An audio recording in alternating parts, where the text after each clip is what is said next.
Ito na yung part 2 ng video natin sa sapatos. Ito na, tapos na. Natapos na, nalinisan na, na-shine na. Bali, dodoblehin, nilinisan na lang natin yung mga sobra-sobra na nalagyan dun sa ano. At kukulayan ulit yung mga hindi nalagyan na pangkulay. Para maging parang bagong-bago. Pantay yung kulay. Ito na pala yung gagawin natin sa ngayon. Kulayan ko na lang ulit yung hindi na kulayan dun sa parte ng sapatos. Bali, ginagamit ko pala ito ngayon. Kahoy lang to.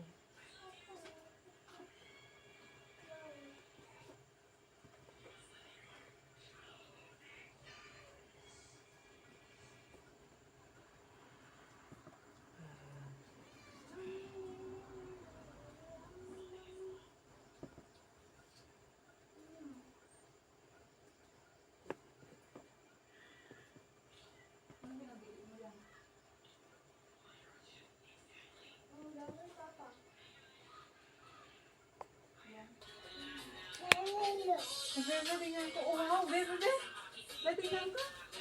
Bebe, bebe. Oh, ito na pala yung natapos natin na isang piraso. Yung pares nito gagawin pa lang. Bali, ito yung ginawa natin.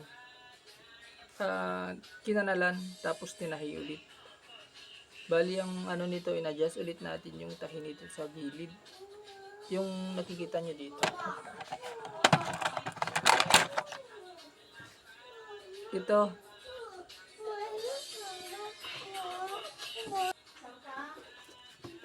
Ito pala yung ano niya, yung dating kanal niya dito, yung nakikita nyo dyan. Yan. Ako lang nakikita sa video. Yan. Yung ano dyan, yung nakaturo dun sa panduro. Ayan, sa baba. Ito naman, bali, tinaas ko yung bagong tahi niya. Hindi halata. Ayan. Parang style niya na lang din. Ito yung kanal niya, natahi. Yan yung tahi natin. Ayan. Bali, nakanalan at natahi pala ito kasi ano. Nangyayari kasi pagka naglalakad tayo, ganito nangyayari sa sapatos. Yan, naggumaganyan. Yung unang tutuklap dyan dito sa gilid, dito parte. Yan, pagka naggaganyan yung sapatos natin pag naglalakad. Hindi maiwasan yan.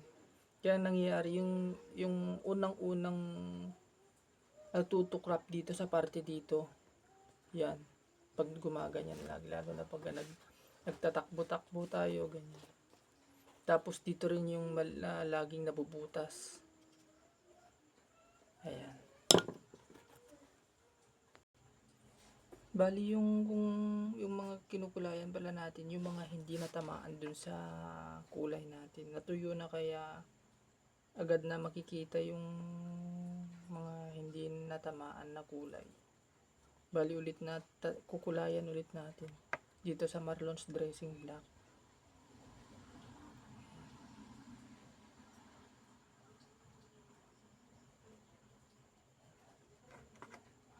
Kaya ginagamit ko yung stick sa pangkulay kasi yung pinakagilid. Ang ginamit kasi nating pangkulay kanina, yung sa part 1, ito yung foam. Kasi pagka foam ang gagamitin din sa pinakagilid, ito pinakagilid kasi yan. Ganyan. Itong ginagawa ko ngayon. May madadamay na kukulayan yung kulay puti. Kaya iniiwasan natin yan. Ayan. Itong ganitong pangkulay naman, mabilis naman matuyo ito. Mabilis matuyo at madali lang gamitin. Kesa dun sa mga pang shine ng sapatos, yung kiwi, mga ganyan. Ito mas mabilis gamitin, isang pahid lang, maganda na tingnan, saka mukha ng bago.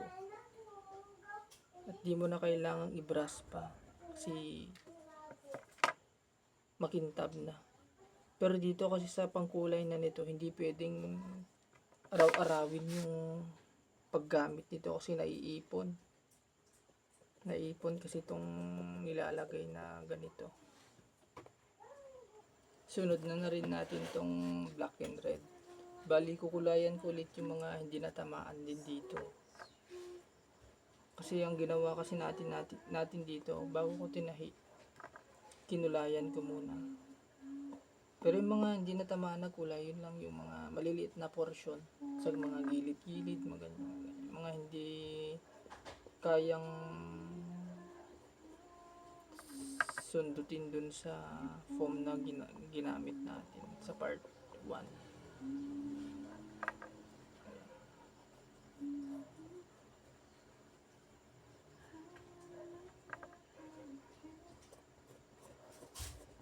Yun. Ayun, natapos na mga ginagawa natin. Bali, pinapatuyo ko na lang. Yan. Pinapatuyo ko na lang. Tapos ang next na ilalagay pala natin, yung ito, natural. Ito na yung last. Natural marlons dressing. Bali, hintayin na lang natin yung matuyo yung ano natin, yung ginawa natin, saka natin pahiran ito. Hintayin natin matuyo. Bali, ang paggamit pala sa lahat ng coloring, i-shake muna natin bago i-apply sa mga sapatos o kahit anong item na panggagamitan para maghalo-halo yung mga chemical na sangkap nito. Kahit anong klaseng kulay, kailangan ihalo bago gamitin. Tapos ang gamit pala nito, kailangan malinis. Walang ibang kulay na nilagay kasi ang panggagamitin natin, natural. Kailangan malinis na foam. Ito naman kahit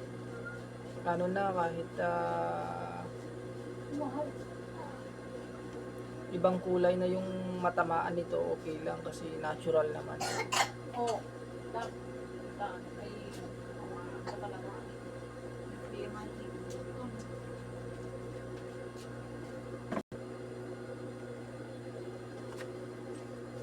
Ito yung mga pangkulay pala nito, madali lang gamitin to. Pwede rin kayong umorder sa Shopee nito. Tapos panoorin nyo rin sa YouTube kung paano yung pag-apply ng ganito. Napakadali lang namang gamitin yung ganito. Pero may tamang proseso rin kung paano nyo i-apply sa ilalagay nyo, a-applyan nyo sa mga item na lalagyan nyo ito. no. Foam ang ginagamit ko kasi tingnan nyo, mas pantay tingnan kaysa dun sa brush. Pag brush kasi nagbabubbles. Eh yung foam kasi sinisip-sip niya, tapos pag pinahid pantay na pantay talaga yung pagkakulay. Pagkalapat.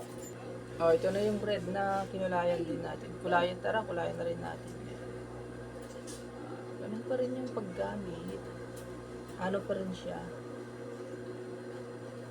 Parehong proseso. O, yan, mga puti-puti dyan na nakikita nyo. Yan, yung puti dyan. Kailangan ikalat yan. Huwag nating hayaan makita yung puti-puti na yan. Kasi pag natuyo yan, puti rin yung kulay niyan. Di man ganun kaputi.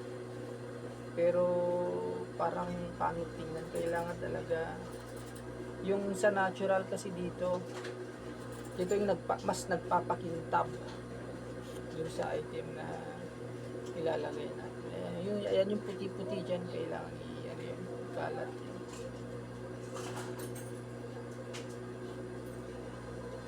Napakadali lang naman matuyo ito.